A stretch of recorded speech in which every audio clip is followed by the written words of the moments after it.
On April the 15th, 27 members of Maghawir al-Thora, a militant group in the Al-Tanf zone which is both funded and trained by the US-led coalition, surrendered to the Syrian army with all of their weapons and equipment.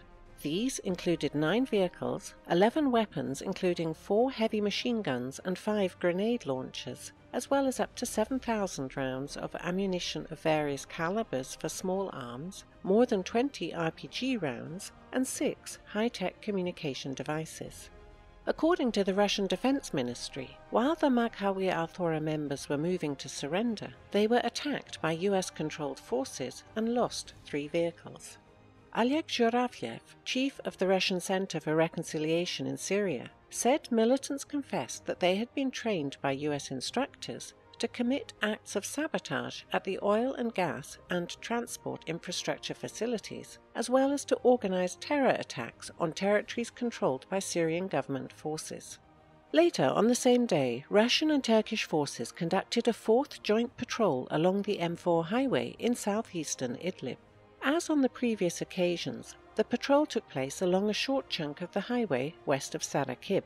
The rest of the safe zone area, agreed by Russian and Turkish leaders on March the 5th in Moscow, remains in the hands of radical militant groups.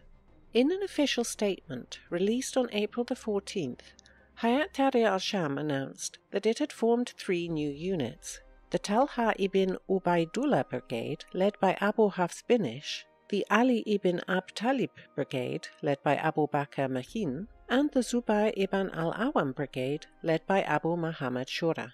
The group provided no insight into the number of fighters in the new units or their tasks, but the estimated number of the new force is about 1,500.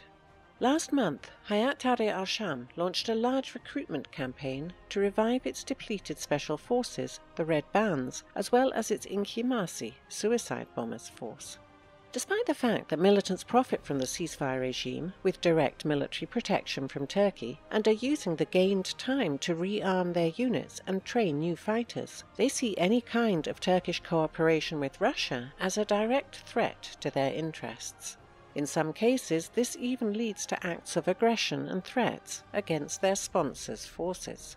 For example, in a video which recently appeared online, members of Hayat Tahrir al-Sham were threatening to behead Turkish soldiers moving along the M4 highway and pin their heads to the top of the nearby earth barrier. This is the real face of the so-called moderate opposition that Ankara supports in Greater Idlib. On April the 15th, an airstrike targeted an SUV in the town of Idaydit Yabs, right on the border with Lebanon. The vehicle allegedly belonged to Hezbollah, which has become the target of Israeli missiles. The first one missed, allowing the passengers to exit the vehicle a few moments before it was hit by the second missile. The UAE-based Sky News Arabia and Al Arabiya claimed that high-ranking commanders of Hezbollah were the target of the Israeli strike.